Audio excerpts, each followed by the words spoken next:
Hello guys, so let's go ahead and look at the muscles of the shoulder and the arm. So when we're looking at the muscles, there's a few concepts we need to understand. So today we're going to be looking at the origins and the insertions and actions of these muscles. We're not going to look at the innervations because that's a little bit above and beyond information needed for massage therapy. So let's talk about what an origin and an insertion is. So the origin is the origination of the muscle, and it's usually on the more stable or fixated bone. The insertion is where the muscle reaches out and inserts onto, which is usually the more movable bone. And so also understand how muscles contract. Muscles will only ever pull, they don't push, and they only pull in their fiber direction. So let's say this is your muscle here, and then the fiber direction runs this way. So the fibers run in this nice little angle. So the muscle is only ever going to pull towards from insertion to the origin. So going from insertion to origin, the insertion moves to the origin through the fiber direction. So let's go ahead and start looking at some of these muscles. The first muscle group we're going to look at for the shoulder is what we call the deltoids. The deltoid has three distinct muscles to it. It has an anterior, a middle, and a posterior belly to it. So if you were to take your hand and cup your hand and just place it on your opposite shoulder, so take your hand and take it across and place it gently on the opposite shoulder, your cupped hand would actually be laying on the origins of the deltoid muscles. The heel of your hand would be pressing right here on the acromion process, or excuse me, the clavicle here, on the lateral 1/3 of your clavicle. Then the middle fibers would be touching right here onto the acromion process. And then the posterior fibers would be touching right here onto the spine of the scapula. So again, here's the middle fibers on the acromion process right here. So let's look at the actions of these muscle fiber of this muscle. So we're going to look at the uh, anterior deltoid. And so as we can remember from the bony landmarks, the deltoid tuberosity here, all of the deltoid muscles will come down essentially to this deltoid tuberosity. So let's go ahead and draw out this muscle and try to indicate the fiber directions here. So the fiber directions are running this way. So remember, bring in the insertion to the origin here, and that will give us all the actions. That's why it's highly imperative that you look at a book and you look at where these muscles are and you look at the fiber directions and which way they're going. So if we take a look at the direction of the fibers and the insertion and origin here, we're going to see that clearly this muscle will flex the shoulder forward. We can also see based off of the orientation that it's going to turn the shoulder in or medially rotate the shoulder. Now, if the arm was out to the side or even at the position it's in right now, we could see that adduction will be possible with this muscle. So both horizontal, if it was out to the side, and transverse adduction will occur with this muscle. So looking at the the middle deltoid, if we bring it out here, now the deltoids kind of make that nice little shoulder cap to our bodies here. The anterior or middle deltoid here comes out and then inserts straight down onto the deltoid tuberosity. And so this one is simple. All it does is going to do is abduct the shoulder. It's going to bring that shoulder out to the side just like that. Real simple, real easy. The posterior deltoid is going to do the counter opposite of the anterior deltoid. So if the anterior deltoid flexed, well, the posterior deltoid here is going to extend. If the anterior deltoid medially rotated, well, the posterior deltoid here is going to laterally rotate. And then it's also going to, the similarities is it's going to horizontally and transverse, but it's going to be abduction there. So it's going to completely oppose all of the movements of the anterior deltoid. So extension, lateral rotation or external rotation, and horizontal and transverse abduction of the arm itself. So the next muscle we're going to look at here is the trapezius muscle. Now, the trapezius muscle is a rather broad muscle, but very thin. And we can look at the trapezius muscle in three different parts. So the first part we'll look at, well, let's just go ahead and map out the entire insertion. So we start here across what we call the superior nuchal line, a landmark we didn't quite discover from the previous video with bony landmarks. But we'll get to that when we do the head, neck, and face. This is what we call the superior nuchal line of the skull, and then this is the inferior nuchal line of the occiput there. So then the trapezius comes down along the tips of the spine all the way to the 12th vertebrae here, to the T12 right here. Then it comes out to the spine of the scapula, and it'll actually come forward onto the clavicle as well, and then it essentially comes up back towards the superior nuchal line here. So real quick, let's look at the additional structure that the trapezius touches right here in the cervical region of the spine being the neck. So if we look at the cervical region of the spine, it curves like this, almost like a bow, like the handheld part of the bow. And then this bow kind of has a string to it which comes up and supports it. This is a ligament that helps to support the tips of the spine and helps support the curvature of the cervical region of the neck here, and this is called the ligamentum nuchae, and the trapezius rests right on top of it, just like this. Now, as we've seen all of the insertions and origins here, so the origins being superior nuchal line and the ligamentum nuchae, and then the spinous processes of the vertebrae from essentially C7 down to T12, and then coming out to the spine of the scapula and the clavicle. We said we can break this muscle up into three different parts. So we can have an upper trapezius, we have upper fibers of the trapezius, then we'll look at the what we call the middle trapezius, and then again back down to the lower trapezius. So here would be the lower trapezius. I'm just going to try to map out some of the fiber directions.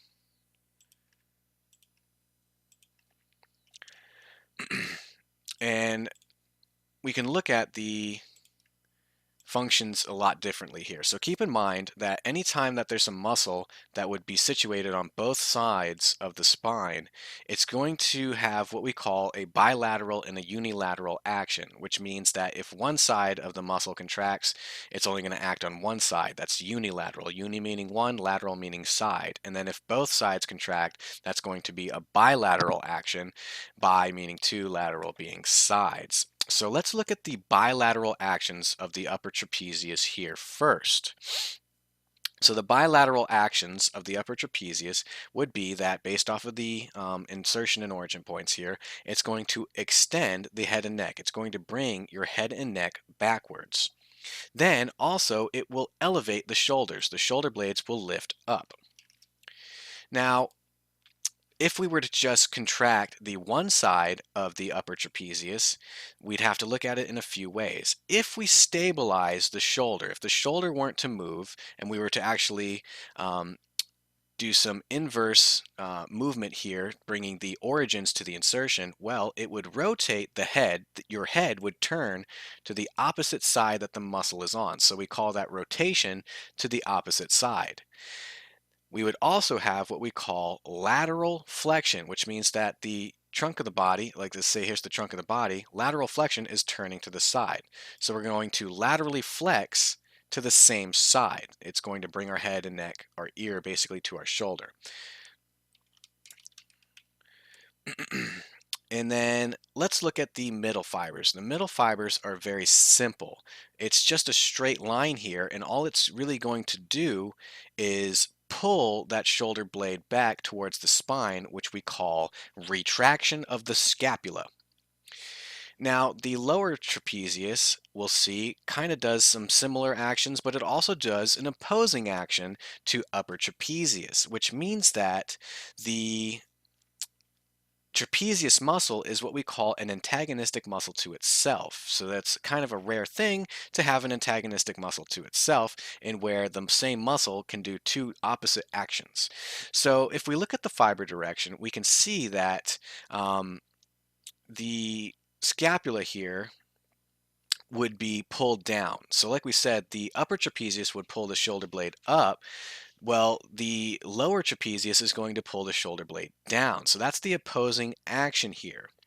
But if we also look at the fiber directions, it's actually going to make the shoulder blade rotate upwards. So this acromion process is going to point upwards while this part points downwards. It's going to rotate the scapula here. Now, I failed to mention it, but the upper trapezius will upwardly rotate the scapula as well. So let's go ahead and take a look at the next muscle, which is the Latissimus Dorsi. So to understand the Latissimus Dorsi's origin, we need to look at one very important and particular structure for the low back, which is what we call the thoracolumbar aponeurosis. So thoraco meaning thorax, lumbar for the lumbar region, aponeurosis, which is a thin sheet of connective tissue. So this thoracolumbar aponeurosis comes from the low part of the thorax, comes down essentially all the way to the coccyx, comes out towards that iliac crest, and then basically kind of forms this rough cone shape here. So this is just a big sheet of connective tissue where a lot of the back muscles insert onto and connect onto. So looking at the lats themselves, the lats will actually originate part on the the spinous processes of these thoracic vertebrae here, and then it's going to come around and it's rotating underneath the axilla here and inserts onto the front of the shoulder. Now, we call this a spiral muscle because it's spiraling around the body here.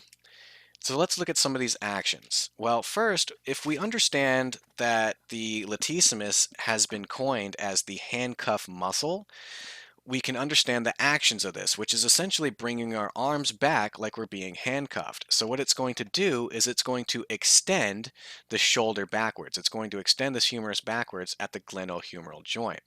It'll also internally rotate the glenohumeral joint as well. And then it will also bring the humerus towards the midline of the body for adduction. So the big thing to take away is that thoracolumbar aponeurosis. Now let's look at the teres major. So teres major is what we call latissimus's little helper. So he's pretty easy. He comes from this bottom part of the lateral border of the scapula and then inserts out onto that same spot right about where the lats had attached to in the front, the anterior margin of the humerus here, which, like we said, teres major is called latissimus's little helper for that specific reason that it does the same actions as the lats. So it's going to extend the shoulder, it's going to medially rotate the shoulder, and it's going to bring the arm towards the body for adduction. So very easy and simple to understand there. Now, the next muscles we're going to look at the rotator cuff muscles, and we're going to look at them all together in a big group. And we acronym the rotator cuff muscles SITS. S-I-T and S stands for supraspinatus, infraspinatus, teres minor, not teres major, and subscapularis. So we've seen bony landmarks that kind of resemble some of the names we just mentioned there. So first we saw the infraspinatus fossa on the scapula, which was right up here right above the spine of the scapula. So the supraspinatus starts right here in that supraspinous fossa and then actually comes underneath the acromion process here and inserts onto that greater tubercle. So the supraspinatus is essentially just responsible for abduction of the glenohumeral joint itself, of the humerus and shoulder here. So looking at the infraspinatus has different bellies right here, all located on the infraspinous fossa, and then comes out and inserts again onto that greater tubercle. So the infraspinatus is responsible for external rotation or lateral rotation of the shoulder, as well as bringing the shoulder back towards ourselves for, excuse me, I'm sorry, for, yes, bringing the shoulder, bringing the humerus back in for adduction, and that's pretty much it. So then we look at teres minor. Teres minor sits just a little bit higher than teres major and then comes out again to that greater tubercle. So, and then teres minor does the same actions as infraspinatus. It's going to externally or laterally rotate the shoulder and then bring the shoulder in for adduction. Now, the one that's a little different than all of them is the subscapularis. Now, the subscapularis starts, well, we've seen this word before in relation to the landmarks. This comes from that subscapular fossa over here. So it's underneath that scapula. So it comes from that subscapular fossa, and then it comes out all the way and attaches to the lesser tubercle. So the lesser tubercle of the humerus. So with that in mind, it actually will internally rotate the shoulder, and then again, it's still going to help with adduction as well. So the subscapularis is a little bit hard to get to and a little bit hard to access for most therapists, and it's the odd one out because it's the only one that doesn't attach to that greater trochanter. It attaches to the lesser trochanter. So the rotator cuff muscles all have one common action amongst themselves, and that's to stabilize the shoulder. So stabilization of the shoulder is probably the most key component to the rotator cuff muscles. So the next muscles we're going to look at here are the rhomboid muscles. Now the rhomboid muscles are here on the back, and we won't get too specific on exactly which vertebrae they come from, but essentially they come from about C6, C7. The important thing to notice is that rhomboid minor is higher than rhomboid major. And rhomboid minor only has two bellies right here, while rhomboid minor has four bellies roughly here. So looking at the origins and the insertions of these muscles, so we notice that they're on the spinous process. Now, the spinous process is the projection off of the vertebrae of the spine, which are easily palpable. If you were to run the fingertips down someone's spine, you would feel those little bumps. Those are the spinous processes. Then it comes out to this medial border of the scapula.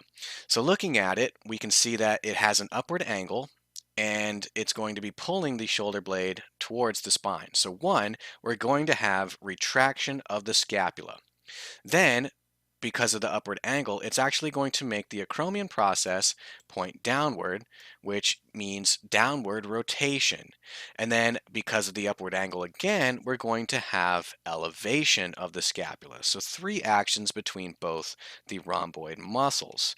Now the next muscle we're going to look at here is very important to understand, especially in tandem with the upper trapezius as well. So we call this the levator scapula, and the name itself kind of tells you what it's going to do. Levator, like elevator, it's going to lift the scapula. So understanding where it comes from, we're going to start here at the superior angle of the scapula itself, and then it comes out to the transverse processes of C1, C2, C3, and C4. So it has this, little spiral shape to it almost. Now you don't have to remember exactly which transverse processes it came out to. And transverse process, by the way, transverse meaning to the side. These are the processes, just like the processes, the extensions of the spinous process here on the vertebrae come out to the side of the spine. So these aren't always as easily palpable. You'd have to, really kind of sink in a little bit to feel them, but they just extend out to the side. So the levator scapula comes on out to these transverse processes and the superior angle of the scapula itself. So notice that it's attaching to the spine in this manner, so we can have bilateral and unilateral actions. So again, let's look at the bilateral actions of the levator scapula. So bilateral actions are going to be extension of the neck. It's going to bring the neck backwards, bring the neck, towards the back of our body. Also, if we fixated the neck and had this contract, it's going to downwardly rotate the scapulas, both of them. And we could do that unilaterally or bilaterally, but obviously it would happen bilaterally as well. So looking at these actions, if we were to just contract one side of the muscle, well, we get a few things. So one, we're going to lift the shoulder blade up. Well, that would again be like a bilateral action too. So elevation of the shoulder blade. Then, noting the direction of these fibers, it's actually going to rotate these cervical vertebrae, but it's going to rotate the vertebrae to the same side. So this is what separates it from the trapezius, because the upper trapezius rotated the head and neck to the opposite side, while levator scapula rotates it to the same side. And then that's how we can kind of assess like which muscle might be the problem, if it's levator scapula or trapezius. Most of the time it's probably going to be levator scapula. And then the last action that the levator scapula is going to perform is again lateral flexion. So it's going to bring your ear to your shoulder and it's going to laterally flex to the same side.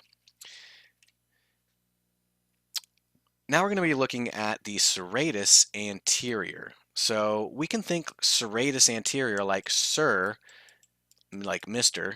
Sir ate us, because it has 8 attachment sites, sometimes 9 depending on everyone's different, but the 8 refers to the first 8 ribs. So this muscle attaches to the first 8 ribs of your body. Now, this is what we kind of call like the hero muscle, and it actually, so in the hero muscle, because you'll see those little, it looks like ribs, but those little muscles there that protrude out from people with well developed muscle tone and everything, and actually merges down into the obliques there, the external obliques. So it originates here on these ribs and then actually wraps around underneath the back and then inserts onto this medial border of the scapula, but the anterior margin. So it's underneath the scapula and attaching to this medial border back there, which gives us these specific actions here. So one, the serratus anterior is responsible for one, bringing the shoulder blade forward, or what we call protraction. It'll also upwardly rotate the scapula because of the angles of the muscle. This will also bring the shoulder blade down, which is going to give us depression of the shoulder blade. But most importantly, this muscle is highly involved with the stabilization of the scapulothoracic joint. Like we said, the scapulothoracic joint isn't your typical joint. It's what we call a false joint, because that it's not supported by the common structures that support joints, such as the joint capsule and ligaments. It's all supported by musculature, and one of the important muscles is that serratus anterior. It keeps that medial border down along the rib cage. So it's highly involved with the stabilization, and usually weakness of this muscle causes winging scapula, which we'll see in the pathologies. So the last thing to note about the serratus anterior, and a key thing to note about any muscle in general, is that if a muscle attaches to the ribs, it will have some effect on breathing, on respiration, either it'll help with inhalation or it'll help with exhalation. So if a muscle attaches to the ribs, if it inserts onto the ribs and then originates higher, that means it's going to pull the ribs upward, and that's going to assist with inhalation. And then vice versa, if it attaches to the rib and moves down below it, the fiber directions move below it, and it's going to pull below it, that's going to depress the ribs and cause exhalation. So the serratus anterior is actually an assistant muscle with inhalation. So the next muscle we'll look at is a very large muscle, and again, another muscle that actually antagonizes itself with its actions, called the pectoralis major. So the pec major has three different and distinct heads. One starting here at the clavicle out to the sternum. One second.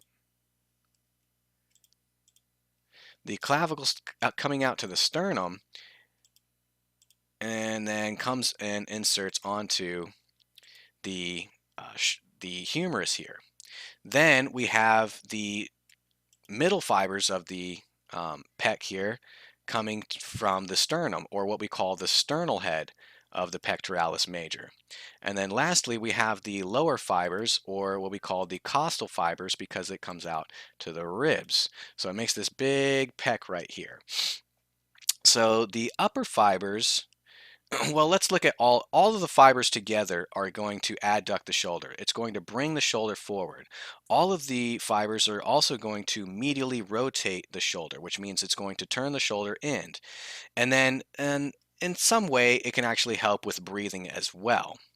Now, looking specifically just at the upper fibers, we can see that it's going to flex the shoulder forward. It's going to flex the arm forward. And it's also going to horizontally adduct the shoulder. The middle fibers are just going to again flex and horizontally adduct. So it's kind of hard to distinct this here, but also transverse abduction is going to occur with the upper fibers as well. It's going to bring the arm straight up this way. Now, the lower fibers is where it comes into play as an antagonistic muscle to itself. So if this were us, here we're standing here, and if our arm was out in front of us, our lower fibers would actually bring our arm down into extension only to a certain degree, only to about here. It's not going to bring our arm straight back out here, but it will bring it back down in some degree at certain points there. Go ahead and try it. Just like start with your arm forward and then try to bring your arm down and palpate your lower fibers of your pec. And you can feel that it's actually activating by pulling your arm down, but then it shortly deactivates at a certain range of motion there. So again, the pectoralis major antagonizes itself with flexion and extension of the arm, but it's also it's almost negligible, that extension, that some people don't even look at it too much, but it does occur. Now, the next muscle we're going to look at, if we had pectoralis major, that means we must have pectoralis minor. So pectoralis minor originates on the third through fifth rib. So starting here, here, and here, and then comes out to the coracoid process. So this muscle is pretty deep, and it actually is situated right on top of some very important structures. So one, we have the brachial plexus that comes through underneath the pectoralis minor and then down into the arm, as well as blood vessels such as the subclavian and brachial artery coming in as well. So this muscle is highly responsible in some cases of being involved with impingement of the brachial plexus or other blood vessels in structures that come through the axilla. So this muscle is highly responsible, or highly important to make sure you work and pay attention to. Now, looking at the directions of the fibers and the attachment sites here, we can see that pectoralis minor is going to depress the scapula. It's going to bring the scapula down.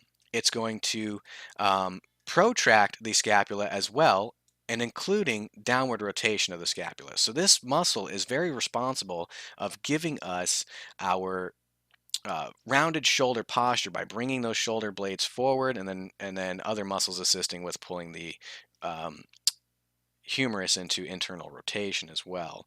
So this is, again, a highly important muscle to look at and understand that it is responsible for impingement of the brachial plexus.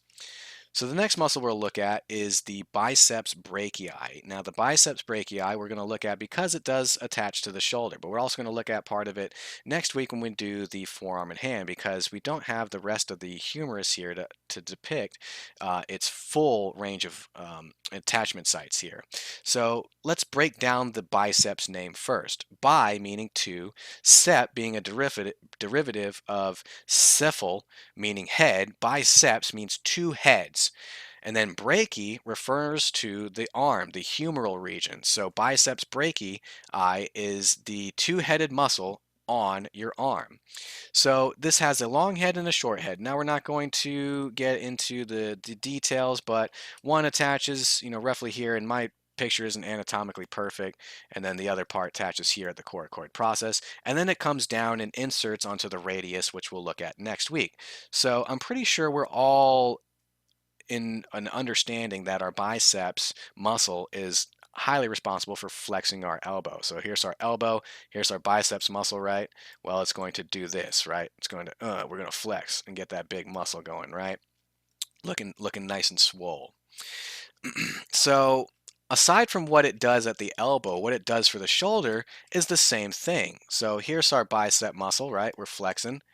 Well, at the shoulder, right here, it's actually going to flex at the shoulder too. So it's going to bring the arm like this. So it adds flexion at the shoulder. Other things to note again with the forearm is it will produce supination as well, but we'll look at that next week. Now, the next muscle we're going to look at is the triceps muscle. So the triceps muscle, get it? We just looked at and broke down biceps. Triceps would be the three-headed muscle, brachii, on the arm. This happens to be on the back of the arm, and this also happens to be the only muscle on the back of the arm. Again, this has three heads, but only one of those heads actually comes to the shoulder and attaches here at the infraglenoid tubercle, and then comes down and attaches at the olecranon process of the ulna, and then the rest of the heads come up and they attach to the humerus and different parts there, and that's basically kind of like what your tricep muscle will look like. So the tricep muscle in relation to the shoulder it's just an extensor of the shoulder, mostly just that long head side of it. But then the muscle is also responsible for extension of the elbow as well as it'll bring your humerus closer to the body for adduction. Now, one last muscle we're going to look at is the coracobrachialis. So again, we have brachialis, brachial, referring to the arm, coraco. So it's pretty easy to understand where this muscle comes from and where it goes. So coracoid process to the brachialis.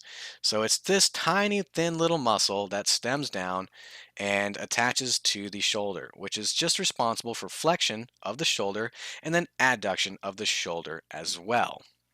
So guys, that's going to do it for all of the muscles. I tried to not go through it too quick and then not go through it too fast to kind of just, get everything lost in translation for you guys. The big takeaways that we had here is one, origins of muscles are where the muscle starts, and it's usually the more fixated end. The insertion is where it ends, and it's usually the more movable end. The insertion always and usually typically moves towards the origin. And the other few things to note is that muscles will only pull, they never push, and they always pull in their fiber direction. So like I said, really just look at pictures of the muscles, look at those fiber directions, look at where it's attaching, look at the origin insertions and the fiber directions, and that's going to tell you what it's going to do as long as you know the actions at the joints that it crosses. So then other things to remember is the upper trapezius the trapezius breaks down into three muscles, upper, middle, and lower. Upper trapezius is the one we mostly look at. Upper trapezius rotates the head to the opposite side. Remember that, while levator scapula rotates the head and neck to the same side. That's a big thing to note, big difference between the two. And then the trapezius muscle antagonizes itself with elevation and depression of the scapula, and the serratus anterior has attachment sites on 8, maybe 9 ribs, and it's highly responsible for stabilizing the scapula in the respect that it keeps the medial border down against the thorax. The rotator cuff muscles, remember the acronym SITS, supraspinatus, infraspinatus, teres minor, and then subscapularis. So of the three, or excuse me, of the four, only 3 attach to the greater tubercle, while subscapularis is the only one that attaches to the lesser tubercle. So understanding also that all of the muscles have in common for stabilization of the shoulder is highly important. Then we also looked at the pectoralis major. Remember, the pectoralis major has 3 different and distinct bellies to it. Upper, middle, and lower. Upper fibers are called the clavicular head, middle fibers sternal head, lower fibers costal head, and obviously this antagonizes itself to, depending on how you look at it, and if you really care to look at it like that, that it antagonizes itself with flexion and extension of the shoulder. Pectoralis minor is responsible oftentimes for impingement of the brachial plexus or any neurovascular structures that run into the axilla from the trunk of the body in that respect. Biceps brachii, 2-headed muscle. Triceps brachii, 3-headed muscle. Triceps muscle is the only muscle on the back of the arm. So, all right, guys, that's the recap, but I've been jawing on all day. So hopefully you guys don't have to rewatch this too many times to gather all that information. So go ahead and take what you can, and I'll see you on the next video. Have a great day.